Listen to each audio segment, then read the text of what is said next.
大家好，我是猫丽。小伙伴们点播很久的肉松面包，今天就安排起来。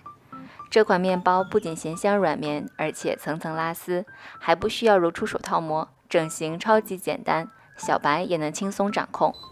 面包一次吃不完，第二天加热一下，依旧松软 Q 弹，绝对是记忆中的好味道。